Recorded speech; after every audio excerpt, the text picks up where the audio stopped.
Good evening. Welcome to another episode by Silent Majority. Today's one is about khula, or rather, if we speak in English, it's about divorces. But this one's not about an ordinary divorce, it's about the legitimacy of a divorce. And a khula is an Islamic term that essentially means divorce, initiated by a woman, in contrast to a man. In Islam, the man or the husband is given autonomy to initiate divorce purely through uttering the three words divorce, divorce, divorce, or talaq, talaq, talaq. Whereas in Islam, under Islamic jurisprudence, if a woman wants to initiate divorce or wants to separate from her husband, she would have to go and seek counsel from an Islamic organization with authority to grant her that divorce. The term used there is khula. So, just before for the non-Muslims, there is hikmah, which means ration, behind that, and I have brother Muhammad with me that has come on, and the quick backstory of why he's come on today. So he called me 2 weeks ago and he said, have you heard of illegitimate khulas? I'm like, what are you talking about? You know, khulas usually they are granted by a court style process whereby a council or a group of professionals govern over or judge over the situation and then grant a khula or a divorce as they deem fit. He said that there's some back alley divorces happening and it's destroying families. I said, well, this is news to me and we ought to have an episode on this. So before we do introduce Brother Muhammad, who's an advisor, I'd like to thank Ahyaan Estate, my main sponsor. If you are a landlord, if you want to let a property or rent a property, they have a plethora of properties. Reach out to them. They'll give you a good deal. If you are going through any marital breakups, reach out to Simplex Coaching, and they'll be also able to help you and mediate through your problems as well. Right, without further ado, Brother Muhammad, thank you very much for coming on. Thank I you. was quite shell-shocked when you told me that, you know, there are back alley khullas happening. Just for the purpose of the audience, without sounding patronizing, because a lot of the audience all know what a khulla is, just talk me through the process of getting a khulla. And I've also told the audience already that it's the woman's right or mechanism in order to initiate a divorce. So, as you kind of mentioned already, when you have two people who are in union in marriage, sometimes those marriages don't work out. The power of divorce has been given to the man, Islamically speaking, and he can divorce a woman by uttering what he needs to utter, basically, as you've stated. Whereas if a woman does not wish to be in that marriage setting for whatever the reason may be, she follows a process known as you mentioned, khula. Okay, and like you said, they would then go to a Islamic authority, like a Sharia council of some kind, of which there are many here in the UK, and she would present her case there, because there has to be a grounds for that khula to be granted, and there's a process to follow.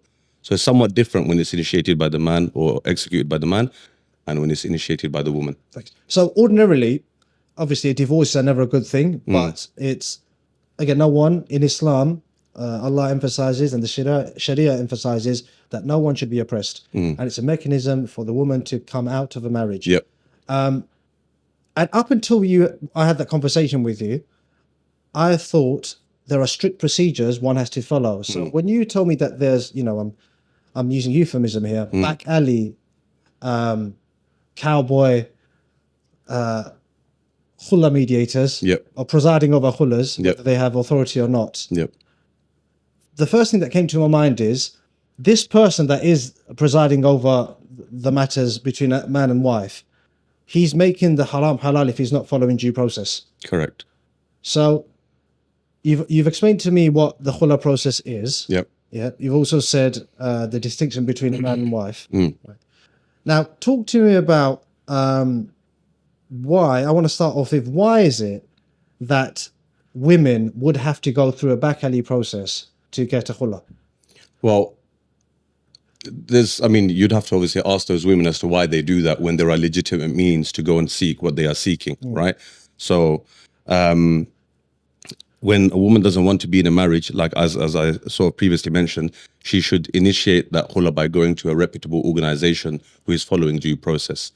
But again, today we're talking about this sort of like unprecedented levels of situations where women are going to individuals who are clearly not qualified to grant that. And this is a massive problem because obviously this is leading to the breakdown of families, right? And there's always children, in most cases, there's children in the middle and matters relating to finance. And there's a form of oppression from one party to the other party, right? So if you want that khula, the thing is you should go to obviously a reputable organization. But these individuals, what they are doing is they've basically made a business out of this situation. So imagine a setting now, right, where a woman doesn't want to be in a marriage for whatever the reason may be. Naturally, it's an upsetting time. It's a distressing time. So there's a sense of vulnerability there. There are now individuals, and I've come across so many of these cases over the last few years. There are now individuals who are now capitalizing on the vulnerability of these women in these situations just to make a quick buck. And they're not sitting there and considering the huge ramifications of what they are doing, right? Not only in the sense of they are dabbling in things they're not qualified to do, but also from an Islamic sense now, okay? If you are going to supposedly grant something which you are not qualified to do, nor are you following the due process of doing that, then there's a massive question mark on the validity of that separation between the man and the woman, which then obviously leads on to so many problems. Quick question for you. Walk me through, and it's informative and educating to me anyway. What is the process that a woman has to go through if she took the right steps or legal process in getting granted a khula? Can you just quickly summarize? So let's obviously not go into why she wants that. That's a different conversation. Yeah. When she doesn't want to be with that individual, and if she's got a legitimate reason for it, bearing in mind, before we get onto that, we have to remember there's a huge sanctity in marriage, and that should be respected. And there's a hadith of the Prophet Muhammad sallallahu alaihi wasallam where it said that any woman who seeks to leave her husband without a genuine reason will never smell the fragrance of paradise. And these things have been placed upon us by the one that created every single one of us for a reason. Allah does not do anything without wisdom, without hikmah, without there being a reason for it, right? And we know obviously men and women are wired differently. They've got different levels of emotion and so on and so forth. If she has legitimate grounds and she wants to separate from that man, as I said, she would have to go to a legitimate council, like I said, of which there are many in the UK and in London, in fact, and present her case. So she'll be like, look, I don't want to be with this individual. They will then ask her for what reason. She'll list out her reasons. And then there would be contact from that organization to the husband. And naturally, at the beginning, there would be an attempt of reconciliation. Again, stressing the importance of marriage and the value and the sanctity of marriage, right? And then there'll be obviously some engagement between the husband and the wife with this organization sitting in the middle as a mediator.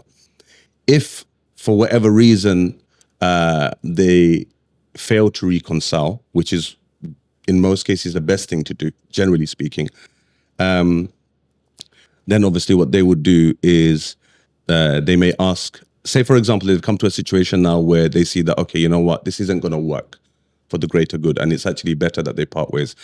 That organization, again, after much deliberation with both parties, that organization would then ask the man to basically divorce her, yeah? If he does, then obviously that's the end of that. Then the woman serves what is known as a idda period of waiting before she can remarry. And if he doesn't, then obviously it's up to that organization to make a necessary decision as to whether the woman's grounds for seeking that separation, that divorce from her husband, is it genuine? If so, then they will execute it. If not, then obviously that's another conversation. So that is the process that she would have to follow. Okay. Just for the purpose of the audience, when the arbitrators or the organization have to take it upon themselves to separate or dissolve the marriage, it's called fasq? Yes, if they dissolve it and nullify it, and they see there's no goodness or no future in that, then there is an option whereby they can nullify that marriage through fasq. Yeah. Beautifully put. How long does that process take?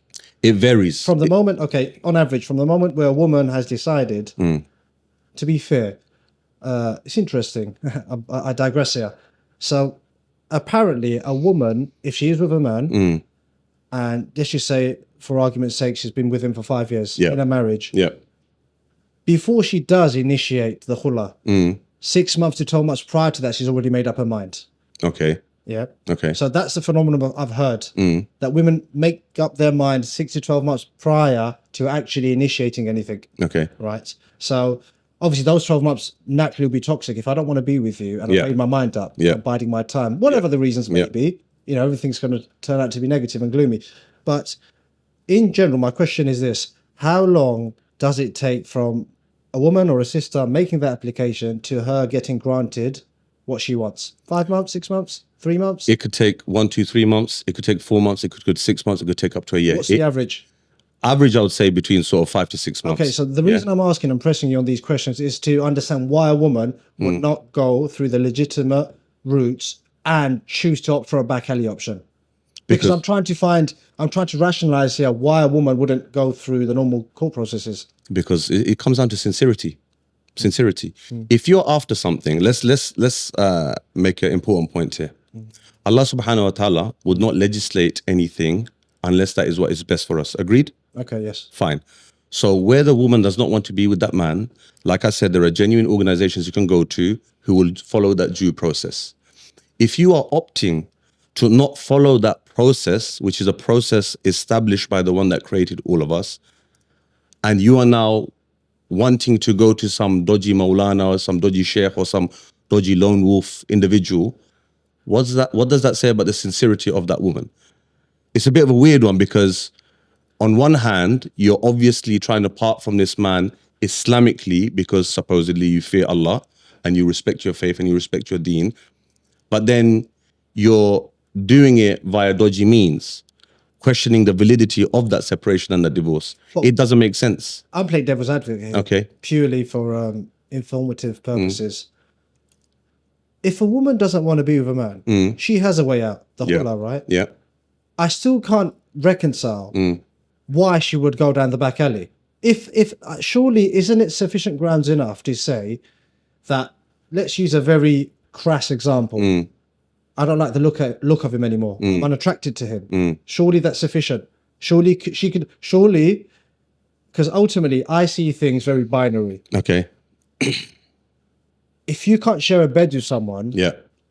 whether it's you've changed your mind, there's always all these proverbs, and you get these Instagram posts by these idiots saying, a woman can stop loving you, but money will never stop loving you. All of those things. Okay, yeah. Anyway, I'm just harping on, latching onto that. So if a woman all of a sudden, or a man, it's not just a woman, but in a man's case, it's different. A man would just have to say divorce, divorce, divorce in 3 separate instances. If a woman one day wakes up and falls out of love with a man, which is quite sad and unfortunate, Okay. particularly when there's kids open and you've got family and stuff like that, it could be the case. It has happened, right? Yeah. Yeah. Why wouldn't she just go through the normal due processes as opposed to going to a back alley? Is that not a sufficient enough reason? I don't want to share a bed with him anymore. Okay, I can't stand to look at him anymore. That's fine. Whatever the reason may be. Yeah. The point is, whatever your reason may be, its legitimacy will be discussed when you go and follow the process in the right way. Yeah.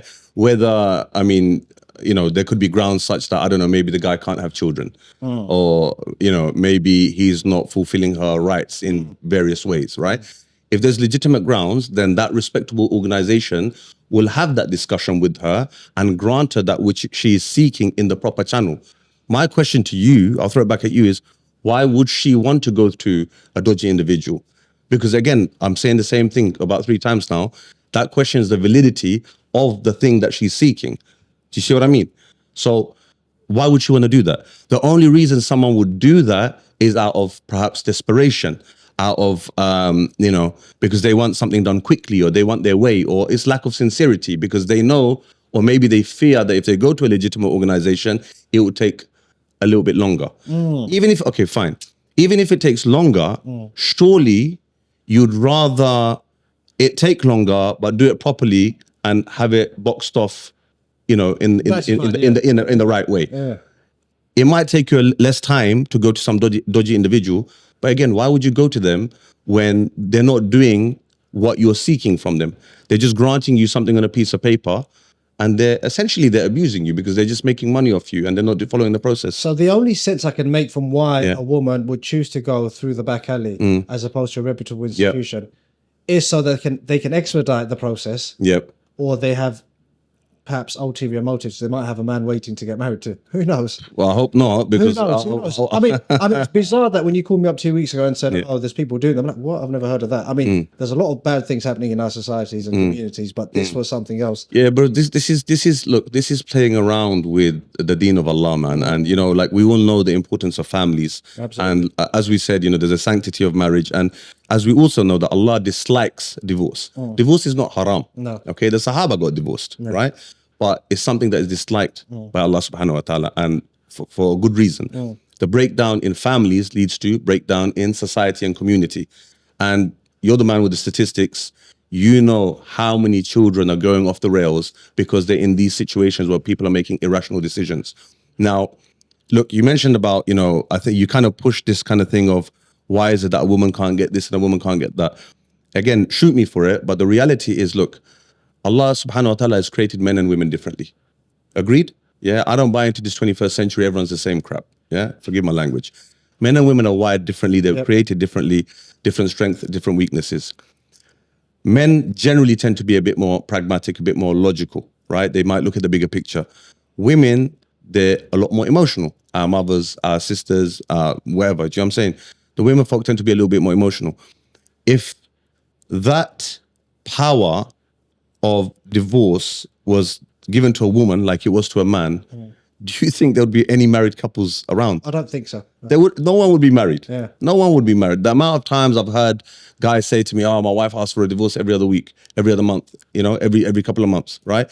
Because they get emotional. And then after some time, They come back to their senses. they come back to their senses, and after some time, they realize, okay, what did I do there? That was a bit crazy of me. Do you see what I mean? Yeah. So sometimes, you know, they're not the, with all due respect to you, they're not the cohort we're discussing here. We're discussing the cohort that have made up their mind, you know, they're headstrong on getting a khula or a divorce. Yeah. So they've checked out 6-12 months before. Okay. You know, and those 12 months. But the checking out is irrelevant.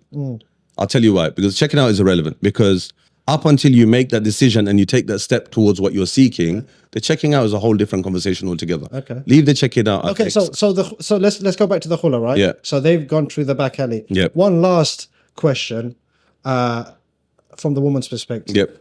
And I've heard this on numerous occasions, and hopefully you can give me sufficient answers. Make me understand, if a woman does want a divorce Yep. and the man doesn't want to give it to her, is that a form of abuse from a man? Is it coercive control? Is it that, oh, I'm going to make your life difficult because you have to jump through 10 steps in order to get a divorce? Yeah, in contrast to me, for very perfect, just, equal reasons. But if a woman doesn't want to be with this man, yeah, say kids aren't involved. I can understand when kids are not involved. Fine. So this woman has explicitly, abundantly made it clear, I don't want to be with you. But that man is refusing to give her a divorce. Okay. Yeah? Pushing her, forcing her hand to go to the courts, Okay. the Islamic courts, Yep. right? In order for her to grant her decision to be granted. Is that a form of abuse and control? I think it is, yeah. Okay. I think it is, yeah. But I don't think it's as simple as that. There's a lot more to it. There are a lot of men out there that play around with divorce. They play the game, as per se. Again, because of whatever conflict they've had, he's now become vindictive and he wants to make things difficult for her. Yeah. But again, that doesn't warrant a woman to go to seek that thing from a dodgy source. Okay. People need to have a bit more faith. Yeah. People that are screaming, "Oh, he's making it difficult for me, this and that, blah, blah, blah." Go to a legitimate organization and see what's done, what's said, right? I know an organization, okay, that I've actually dealt with in the past myself, Islamic Council of Europe in East London, very reputable, very qualified individuals that are, you know, involved in that organization. Go there and see how they can support you. But when people are in that situation of they're beefing each other, as we say, right? They're not thinking rationally. You know, there's this common misunderstanding that, oh, the sheikh's always going to be on the man's side. This is not true. This is not true. Someone who's a sheikh, as we say, yeah, he's obviously someone who's practicing his religion. He's fearful of Allah. If he's fearful of Allah, then no doubt he will take the concept of justice extremely seriously, okay? So for him to go against a woman or make things difficult for a woman purely because she's a woman, that would be unjust of him, right? contrary to common belief, if you go to, for example, the Islamic Council of Europe, you would find that in a lot of cases, they are actually more in support of the woman than the man. They are experienced individuals that have been doing this for countless years now, right? If me and you fulfill a task, right, and we do it countless times, we're only going to get better and better and better at it, okay? So they need to have faith in the system. These are people who, like I said, are very qualified and very experienced. When a guy is intentionally, vindictively just trying to make things difficult, they will pick up on that. And I've seen this happen. They will pick up on that and they will deal with him accordingly. So there is absolutely no justification for women to go to dodgy sources to be granted this thing, okay? Because they can go to a legitimate thing. I'm astonished. All of the reasons and facts that you've given, Yeah. I'm astonished. It's beyond me Yeah. to think why a woman would essentially shoot herself in the foot. It's lack of, jeopardize- bro, it's lack of understanding. Lack It's of- lack of understanding. Can I give you an example? That's what we're going to go to. Yeah, so Real life over the last few years, based on my own previous experience, I became a bit of a support line for a lot of people that went through or are going through similar things that I had once gone through, right? So this is just astonishing. Like you think that, you know, things don't surprise you anymore, but then something new comes along. Yeah. So there's an individual I know very well. He and his wife are apart. They've been apart for a while. And the sister in question, the wife of this brother, she wants to part ways from this man. She's never sought divorce from him directly, ever. In all the time they've been apart, she's never actively, overtly ever said, look, I don't want to be with you. Can you divorce me? Or I want a divorce, right? If that happened, then obviously, as we do in our faith, in our culture, we sit people down from both sides of the family, do what needs to be done, tie up all the loose ends, and be on your way. In the case where it's going to part ways, right? What she's then gone to the wife of this individual. She's now gone to an individual to seek that khula, as we discussed. Yeah, she wants a separation and divorce from this man. This individual, and I'm not going to name him on this occasion. Maybe at some point I will have to, because there's a lot of background work going on with this individual. Because what he's done and what he's doing is destroying families and households. So he's done it more than once. Countless times. Wow. Countless times. This individual, he's a very prominent individual within the East London community, within the Bengali community, furthermore. Very well-known individual. Most people from the elder generation will know him or know of him. What he's done, he's now sent a letter to the husband, okay? To, I think, his parents' house. He said something along those lines, right? So one day the guy's sitting there and he sees a letter with his name and his address on there. The name and address are written down, and I've seen this myself, by the way, yeah? Written down as if though, like, you know, like a little child wrote it. So the point I'm trying to make is the sheikh, or this individual in question, he's a very elderly man, okay? The letter was in an envelope which had a British Heart Foundation stamp on it, okay? And it was wrapped up in sellotape. So he thought it was spam. He was going to throw it away. Qadar Allah, for whatever reason, he ended up opening the letter. And within the letter, he saw a document from this individual to the husband saying something to the effect of, your wife seeks divorce from you based on so-and-so, so-and-so, and so-and-so points, right? And he listed some points. So this guy was a bit thrown back. What he's done now, he's respectfully called this individual and, you know, salam, kalam, whatever. And he's had a discussion that, look, okay, I've received this, fine. When can I come and speak to you? When can we sit down? This guy, yeah, he doesn't want to sit down. He doesn't want to sit down. He doesn't want any communication. His thing is, your wife wants a divorce from you. So basically, I'm, you know, kind of condensing it. Just divorce her. What kind of individual is this, right? So he's like, well, it's not as simple as that, because I've got children in the mix, right? There's matters of finance that I need to discuss, and I'm owed this and I'm owed that, and so on and so forth, etc., etc. He was not interested, okay? So there was a bit of back and forth, back and forth. In that time, he's gone and done a bit of research on this individual, okay? So upon doing that research on this individual, he's found that this individual, as I said, is a very well-known individual within the community. You couldn't tell me who he is. At this point, probably best not to, okay? Maybe I'll put it in the comments in a few weeks' time, who knows? Let's I see. would call him out. That's fine, that's fine. And we can probably get to that if this is not resolved. Yeah. So what he's done now is, like I said, he doesn't want to have any communication and whatnot. And So yeah, the husband's gone and done some research on him.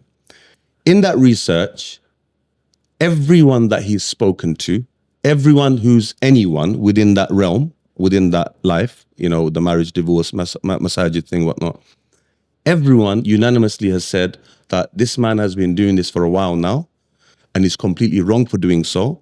While there are reputable organizations and Sharia councils in place in the UK, he has no authority to be doing this sort of thing on his own accord. So he basically sees himself as a judge, as a qadi. Yeah. So he thinks that he can execute his decisions as a lone individual, as a lone wolf.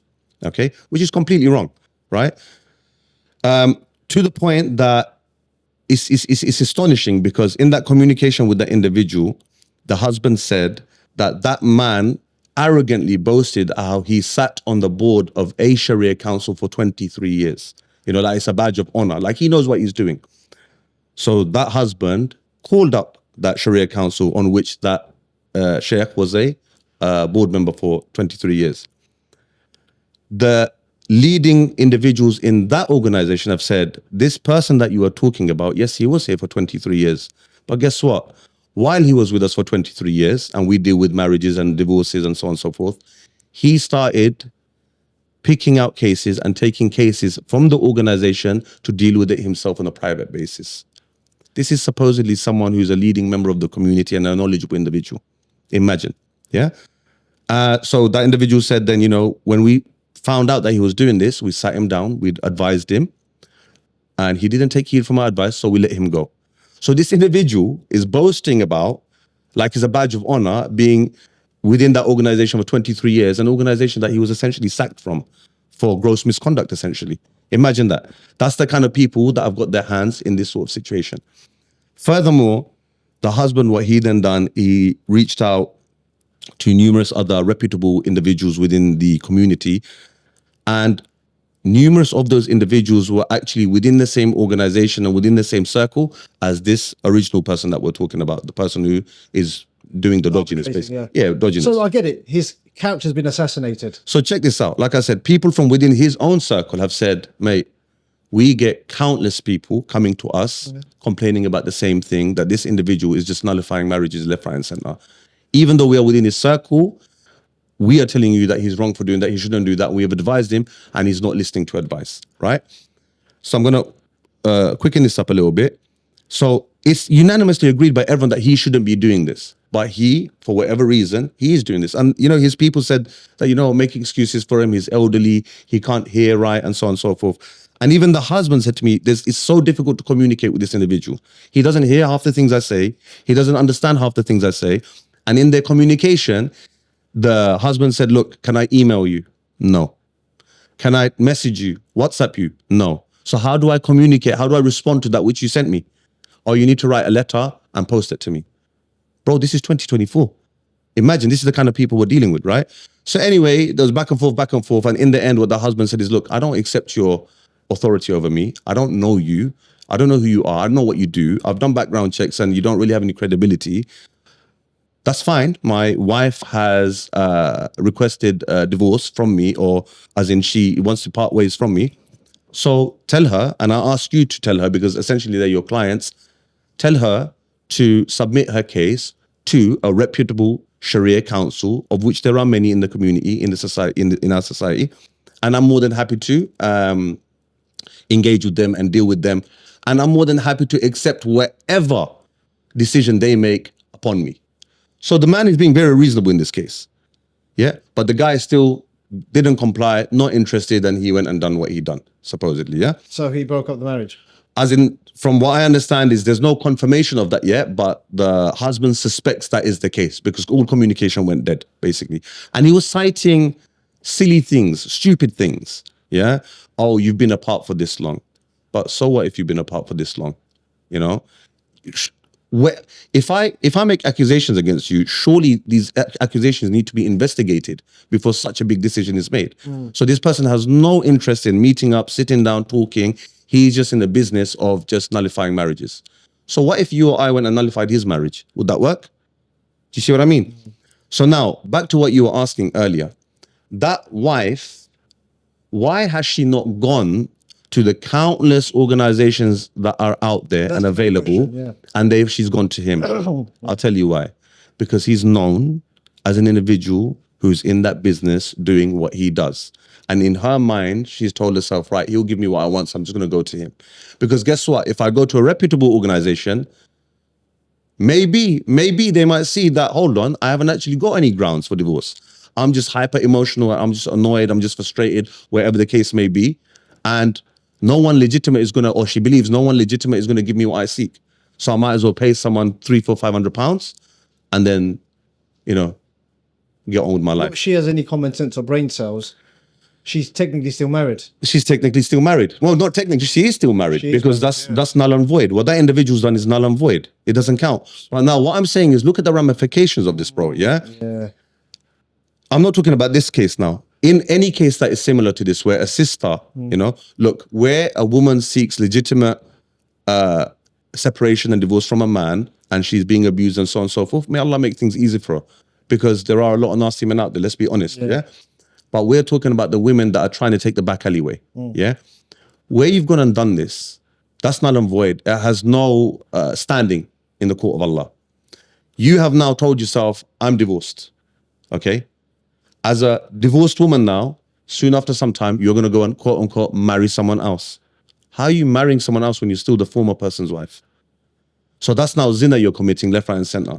You're having children from zina, technically through that relationship with that next person. And bastard children. Bastard children. So it gets really, really messy. Wow. So it's not advisable, but trust me, man, it's not advisable for anyone to take these means. These people are not going to give you what they're going to give you. Any Look, other case studies, just to reinforce, because There's- I'm still of the belief this isn't common. This is just no, bro. This is very, very common. I heard of it. I received the case, so I got a sight of a case very recently. Actually, the other one I told you was a little while ago. Very recently, I got another case again where a woman's sought Khula, and he's gone to this organization in Forest Gate. I won't delve in further for now.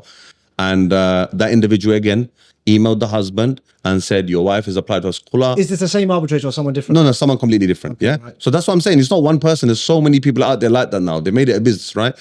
So cut a long story short, he's asked him to sign it and send it back. So the guy's, again, basically trying to engage with him. The guy's not interested in engaging. Some time went forward. He's nullified the marriage, gave her the Khula. Bob's your uncle. Life goes on. That guy, now fuming, has contacted numerous Islamic bodies up and down the country. Every single one of them has said what that individual has done is completely null and void. It does not count. It does not make sense. He's not followed any due process. Who's given him the authority to do that? What he's done is wrong. Again, look at the ramifications of it. That woman is now going to think, hey, I'm divorced. She's going to seek to get married again soon, and then everything else that follows. It's crazy. It's crazy. Another case I'll give you. I heard of another case that came to my ears where, and again, it's all lack of understanding. That's why we really need to educate our community on this process, because this is something new, bro. You have to understand, right? In our community, the Bengali community, in our mother's generation, for example, I mean, separation was far and few, let alone a divorce being initiated by the woman. And again, that could be because of the stigmas and the taboos attached to it and so on and so forth. But now, obviously, it's becoming rampant because everyone's a bloody hero, yeah? That's the reality of it. Another case where this individual, he's now speaking to a woman regarding marriage. They got a little bit cozy, unfortunately, and they got involved in a full-fledged haram relationship. One day, in and amongst conversation, she mentions that, she's going to see a sheikh. So he questions her, why are you going to see a sheikh? She goes, I need to finalize my divorce. He goes, what? You're not divorced. But this is how deluded she is. Her response was, it's just a matter. I've not been with him for about a year now. It's just a matter of paperwork. Look at how ignorant people have become in this community. Shocking. If you don't care about the legitimacy of it, then why are you even seeking the divorce, and why are you even seeking the khula? Just jump from person to person to person and live the life of, Everyone else. And what's the big deal? So it's like a weird situation, right? Where you think you're doing something righteous, but you're doing it in the wrong way. It's as if though you're just trying to tell yourself that I'm now divorce status where you're not. And again, like I said, now imagine in that situation, that man is committing zina with a married woman. Married woman. Imagine ramifications on him, on her, in the dunya, in the akhirah. It's crazy.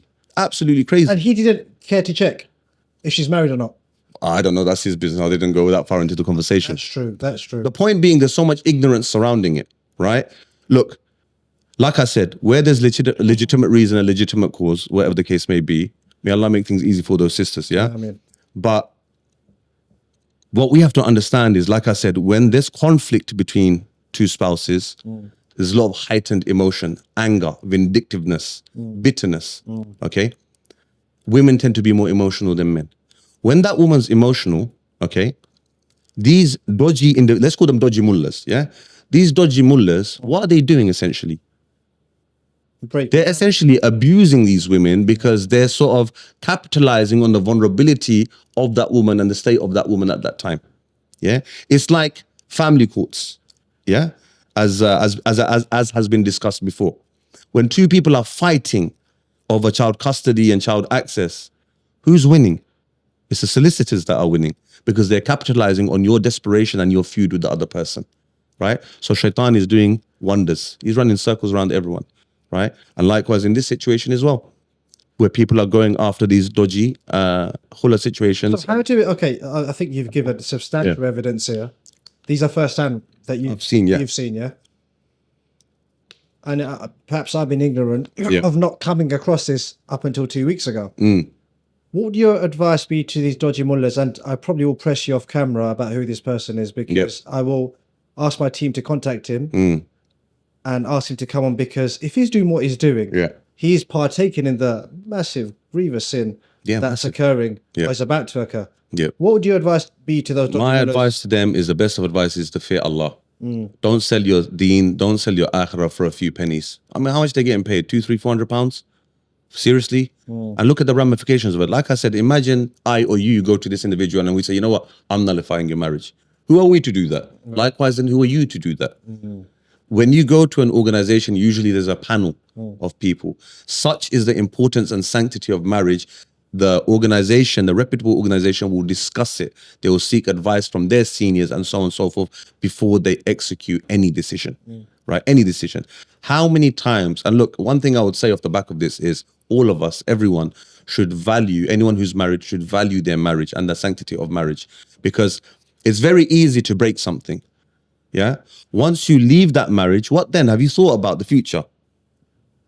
Life's not rosy after that, is it? You may have kids. What? You're going to get remarried again? What? First one didn't work out, the next one's going to be Romeo. What's the guarantee? You might have had one type of problem in the first one. You'll have a different set of problems with the second one and the third one. Now there's 4th, 5th, 6th, 7th, 8th one. Yeah.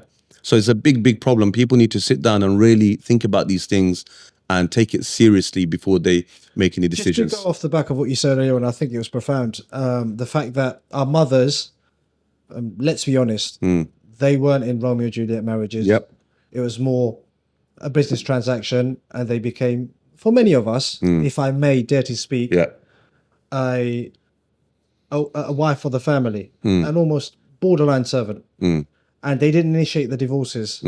If they did, then a lot of us would grow up in single mother households. And I think that, I'm not saying they shouldn't have, because some of them should have, but because they didn't, we have a cohesive society. In contrast to now, where, quite rightly so, women are empowered to seek justice for themselves. A bit too empowered, I would say. Okay. But they're empowered, nonetheless, it's their decision to make, to go through the right processes, to get due process done. And, you know, an endemic within our community, our society now as a whole, the Muslim community across Britain, is single mother households. And it's unfortunate whichever way you skin it, right? However, there is another risk added to that circle of things, whereby, yes, they're single mothers, maybe with kids and what have you, but then you've got men exploiting them.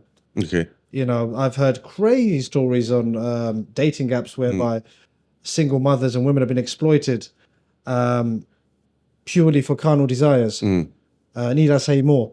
And if that happens, not on an industrial scale, but even on a very basic minimum, how much damage does that do to our society? But back to the point I'm making, right? The women that, and I do think, I am of the belief that there's a small minority of women that maybe lack understanding and ignorance, as you said. I think they're probably limited in brain cells, or they have an ulterior motive. They've probably got a boyfriend on the wing that they want to get married to or have relationships with straight away. You mentioned a few points. If you don't mind, I just want to touch upon a couple of those things. Sure. You mentioned, for example, single mothers, for example, being preyed on, etc. Of course, it happens. But remember, it takes two to tango. Okay. Now, my sort of statement on that would be, there's a reason why Allah subhanahu wa ta'ala has said that you cannot marry without a wali. The point of that wali is that protection, isn't it? Do you see what I mean? If someone wants to marry your daughter, he should come and seek her hand in marriage from you. Do you see what I mean? If you're going to be a hero and jump online and talk to man after man after man after man after man and then get bitten, I'm sorry, what are you crying for? What are you crying for? Valid reasons. Do you know what I'm saying? Again, so it's funny because this fits in with the whole divorce, khula, dodgy thing, right? Yeah. If you're going to go and do something through, you know, illegitimate means, it's going to lead to a bad ending, bro. That's just how it's going to be, number one. Number two, you mentioned our mothers, yeah? There's this massive, you know, thing about, oh yeah, our mothers, they were just stuck and they were just abused. And I don't think this is the case in every household. A lot were, a lot still are. But our mothers, they held it down, bro. Just to add to that, go on. And we're from the same generation, right? How often was your father at home throughout your childhood? How often did you see your father? Not often. He was busy working. Working, right? Yeah. Once a week, twice a week. No, I saw my dad more than that. But come on, bro. So if I become personal, my dad was a businessman. Okay. I saw him once a week. Yeah. He was making money. Yeah. You know, running a family, running an empire. Yeah. And I saw him once a week or twice a week. Right? Okay. And I think amongst my friends, it's common. It's common. They saw their father. We're of that generation where we didn't really see our father. He put food on the table. Yeah, he made sure we were well. Yeah. Alhamdulillah, but he wasn't around. Okay. Right? Could you imagine when you say our mothers, they didn't really have, and they were there serving his parents, the wider family, looking after 4 or 5 kids. Yeah, yeah. And all the rest of it. We had bigger families back then as well. Bigger families than back then. Could you imagine if you were absent, or if someone was absent, quite rightly so, how the woman would react if you were absent from your wife or your children for more than 8 or 9 hours of the day? Could you imagine? That's where we are now. That's where we are. And I'm not saying they shouldn't, women shouldn't. Absolutely. That's because we've adopted the lifestyle and the mentality of those that we have grown up around. And it's quite unfortunate. Look, this is an interesting point. You mentioned a lot of our fathers were very absent. And I'm not condoning absent fathers. They were. But you have to look at the circumstances, bro. They came here, most of them didn't have money. No. They faced racism. They didn't know the language. You know, they had to work hard. Some were working far away. You know? So I lived in the Middle East for a little bit. We think we had it bad. There are men grafting away there in the Middle East, and their wives and children were back home in Bangladesh, India, Pakistan, wherever it may be. They used to go home only once every 2 years, bro. True. Yeah. Now, the interesting point I was going to make was, even though our fathers were supposedly absent, as you say, and you tried to put a negative connotation on that, did we have more respect for our fathers, or do the current generation have more respect for our fathers? Well, I didn't put a negative connotation, I just said a fact. No, but you kind of lean towards that a little bit. I don't think I did. I just said it was a fact. Fine, it's a fact. But look, even when our fathers went around, you know, and I know, if your father said, Ollie, your knees would shake like this. Yes or no? There's a respectful fear. Nowadays, you got fathers who are so involved, and so they should be. But then they're on... It's a catch-22. Bro, they're on bro basis with their kids. Come on, man. You know what I'm saying? I get that. So we can't knock the older generation for everything. Their circumstances were different. Of course, there are a lot. I wouldn't have it any other way, because that's the upbringing we were told. Yeah. But in contrast, and I think it's a good thing that fathers are befriending their sons, particularly because, and if I'm honest, when I reached the age of 16, 17, my father was an immigrant. Okay. And he was more concerned about making his money because he's got people to provide for. Yeah, exactly. I didn't have a role model. Yeah. And I got up to all sorts. Had my father, in hindsight, retrospect, right? I'm a grown man now. You know, would I do that with my children, inshallah? No, I wouldn't. There would be clear guidance there, because that's the age where a kid breaks. Yeah. Anyway, we've digressed out, and this may be another conversation. Yeah. But essentially, the point I was making, without putting a negative connotation on it, is if you and I try to get married and then we're away with the wind, I don't know, in another country for months on end, how many women will tolerate that now? Tolerate what? The fact that you're away for months on end. How many? Well, you got to do what you got to do. If someone is intentionally absent because they lack care and concern, then obviously he's a waste man. What about this, right? What's about this? Not the fact that he's absent and he lacks care. Men like the company of men. Okay. I grew up that way. I'm sure you grew up that way. You Yeah. spend hours on end Yeah. with your mates. Yeah. It could be just, in congregation somewhere, outside somewhere, just, shooting the breeze. But men and if you look at sort of our uncles now, they do it Yeah. in front of shops and Yeah. restaurants and stuff Yeah, like that. yeah. So I think within some men, it's inherent nature that a man does not want to be at home. He wants to be outside. But that's another conversation. If he's got good reason to be at home, then I'm sure he'll go home. Well, See, that's another conversation. Yeah. But again, yes, there are a lot of waste men out there that don't spend enough time at home because they're neglectful of what they've got at home. let's bring it back to the khula. I think you made some valid, superb points. And just to touch up now, is there any final thing you'd say to those bad mullahs, as we've called them, and these women that are ignorant? I think you're being very polite, to be fair, on not taking these, because the 3 live case studies you've given, It's out and damaging. out. Damaging. Yeah, it's not just damaging, but out and out, it's like zina is a very It's not a joke, bro. serious crime. It's a heinous crime amongst the top 5 crimes you could commit as a Muslim. Imagine, as a woman, Yeah. following one of these dodgy mullahs, Yeah. doing what you've done, Yeah. and then you've supposedly got married again, living your happy little life.